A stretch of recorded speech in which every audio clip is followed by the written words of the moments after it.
Sa gitna ng isang masalimuot at nakakagulat na balita sa mundo ng showbiz, nagsalita na si Kylie Padilla, anak ng kilalang aktor na si Robin Padilla, tungkol sa napaka-controversial na isyu na patuloy na nagiging usap-usapan ng mga tao sa social media. Isang pahayag ang lumabas na nagbunyag na buntis si Mariel Rodriguez, at mas nakakabigla, hindi siya ang ama ng bata.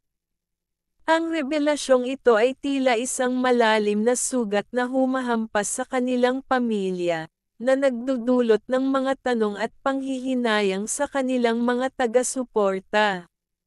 Sa isang eksklusibong panayam, nagpasya si Kylie na ilabas ang kanyang saloobin tungkol sa sitwasyong ito. Hindi ko maipaliwanag ang sakit at galit na nararamdaman ko. Nakasalalay ang lahat ng ito sa puso ng aking ama at sa aming pamilya. Paano nangyari ito? Ani Kylie, na halatang emosyonal habang binabahagi ang mga damdaming kumikilos sa kanya. Ipinahayag niya ang kanyang pagkabigla sa balitang naglalaman ng mga detalye tungkol sa pinagdadaanan ng kanyang ama, si Robin Padilla, na kilala sa kanyang tapang at pagmamahal sa pamilya. Alam ko ang mga sakripisyo ni Papa. Ang pagtatrabaho niya ng walang pagod para sa amin. Kaya't masakit makita siyang nahahabag at nahihirapan dahil sa isang sitwasyon na hindi niya deserve. Ang taong tinuturing niyang mahal sa buhay, ngayon, nagdudulot ng sakit at kalungkutan sa kanya, dagdag pa ni Kylie. Sa kanyang panayam, sinabi niyang matagal nang nararamdaman ang tensyon sa pagitan ni Robin at Mariel, ngunit hindi niya inasahang magiging ganito kabigat ang mga pangyayari. Akala ko, mga simpleng tampuhan lamang ang nararanasan nila, pero ngayon, lumalabas na may mas malalim na isyu, pahayag niya. Dahil sa balitang ito, umusbong ang mga espekulasyon kung sino ang ama ng ipinagbubuntis ni Mariel. Ipinahayag ng ilang tagaloob na ang lalaking ito ay isang matagal ng kaibigan ng pamilya, na nagdagdag ng mas matinding sakit kay Robin at sa kanyang mga anak.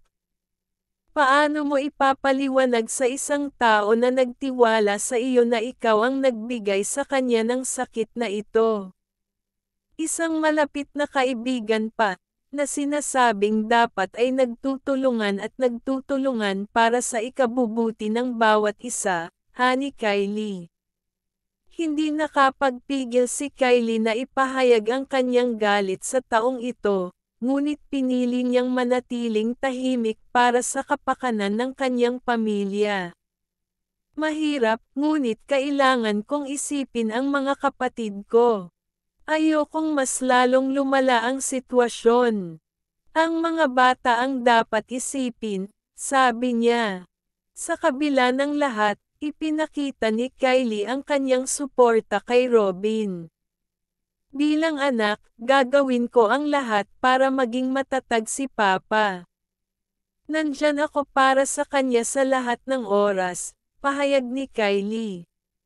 Nagpasalamat din siya sa mga taga-suporta at fans ng kanilang pamilya, na patuloy na nagpapakita ng pagmamahal at suporta.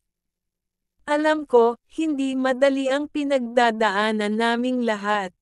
Pero sana, huwag tayong mawalan ng pag-asa. Sa likod ng mga ngiti ng bawat isa sa amin ay ang mga sakit na aming dinadala, sabi ni Kylie. Ang mga mensahe ng pag-asa at pagmamalasakit mula sa mga tagahanga ay labis na nakakatulong sa kanilang pamilya sa gitna ng mga pagsubok na kanilang pinagdaraanan. Dahil sa mga pangyayaring ito, umusbong din ang mga diskusyon at debate sa social media. Ang mga netizens ay nagbigay ng kanilang opinyon. Ang ilan ay sumusuporta kay Robin at Kylie, habang ang iba naman ay nagbigay ng mga kritikal na komento tungkol sa sitwasyon. Hindi makatarungan ang nangyari kay Robin. Siya ay isang ama na handang ibuhos ang kanyang buhay para sa kanyang pamilya. Sa pagkakataong ito, siya ang nangangailangan ng suporta, pahayag ng isang tagahanga. Sa kabila ng mga kontrobersya, muling nagbigay ng pahayag si Kylie na nagtuturo ng pag-asa.